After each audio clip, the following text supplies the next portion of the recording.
Linguistic landscape design used two languages, Indonesian and English. Indonesian is intended for local visitors, demonstrating a regulatory function and closeness to the local community. English demonstrates a global orientation and inclusiveness toward tourists or international users. The bilingual use reflects the location as a modern, cosmopolitan, and internationally recognized public space where communication must be understandable across linguistic backgrounds. Linguistic landscape design belongs to the top-down category, as it is produced by the mall management or authority institution. Ion Mall.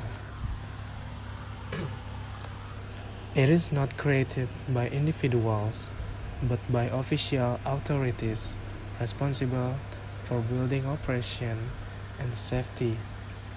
The use of English reflects globalization and international standards in public space.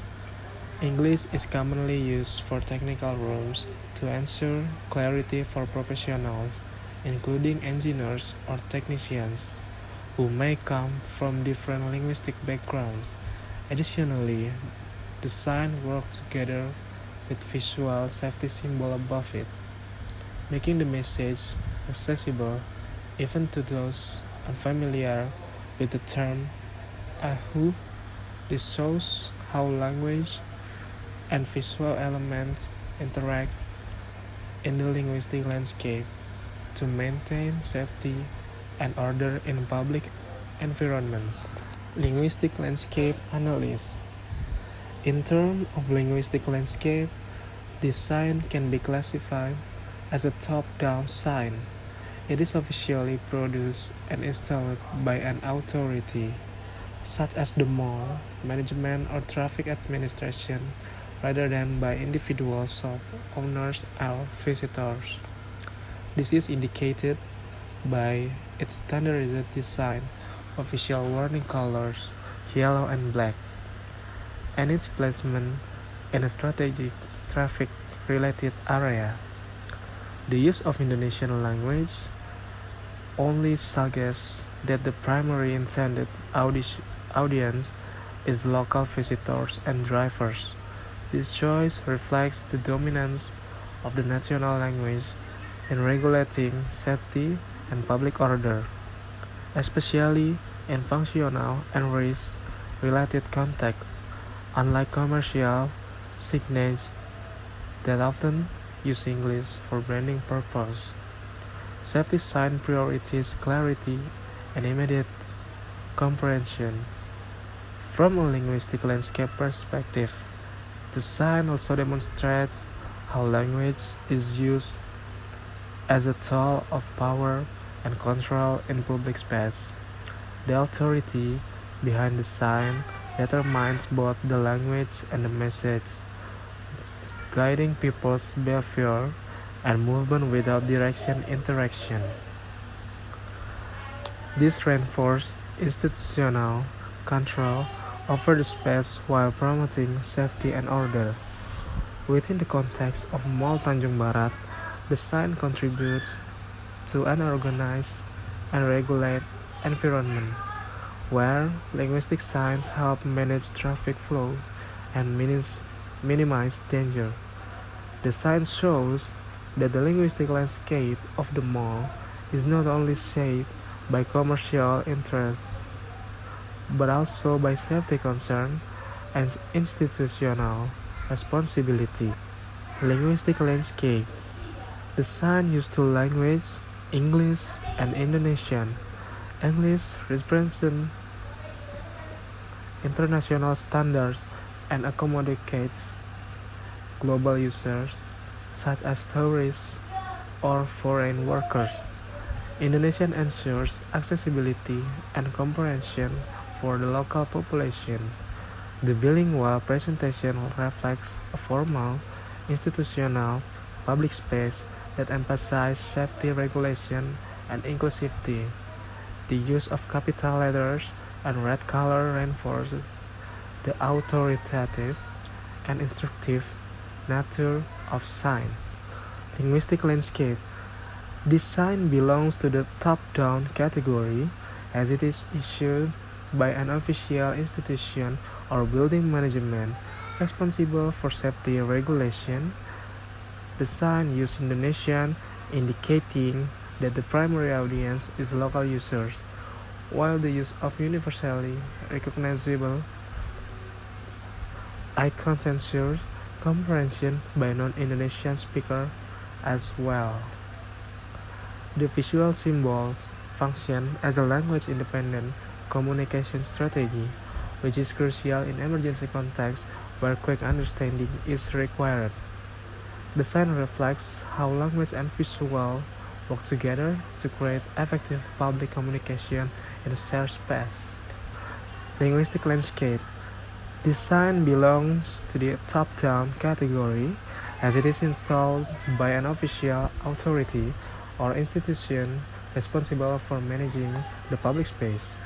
The bilingual use of Indonesian and English reflects language policy in public environments that aim to be inclusive and accessible to both local users and foreigners. The dominance of clear symbols with cycle icon ensures that the message remains understandable even for those who may not fully comprehend and written text. This combination of text and symbol demonstrates how linguistic and visual elements work together to communicate effectively in a multilingual public space. Linguistic landscape. This sign belongs to the top-down category because it is produced by an authority or institution responsible for managing the public space. The use of Indonesian indicates that the primary target audience is local visitors. However, the universally recognized no smoking symbol allows the message to be understood by people from different linguistic backgrounds. The combination of text and visual symbol ensures effective communication in public space.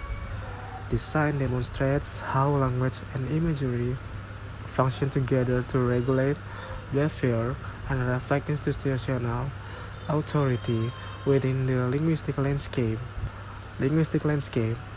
The sign used Bahasa Indonesia or jalur evakuasi, indicating that the primary audience is the local population.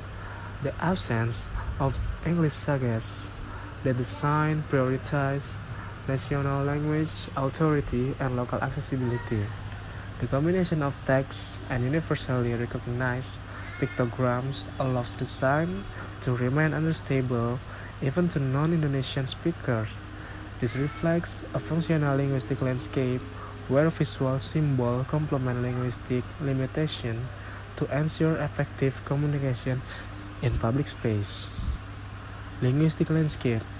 This sign is classified as top-down signage as it is produced by the official management of Ion Mall. The use of English indicates an orientation toward an international or global audience, reflecting Ion Mall's identity as a multinational brand. The sign demonstrates how English functions as a neutral and professional language in public space, even within a local Indonesian context. The absence of Indonesian text suggests that the message targets international user staff who are expected to understand English. The placement of the mall logo strengthens brand identity while assuring institutional authority over the space. Linguistic landscape. This sign is categorized as top-down signage produced by Ion Mall management as part of official safety regulation. The primary language used is Indonesian, reflecting the local context and the majority of visitors. However, the universal symbol stop and visual cues ensure that the message can be understood by non-Indonesian speakers. The combination of text and symbol demonstrates how linguistic and visual elements work together to deliver an effective warning in a multilingual public space. The inclusion of the Iron Maw logo reinforces institutional authority and accountability over the regulation.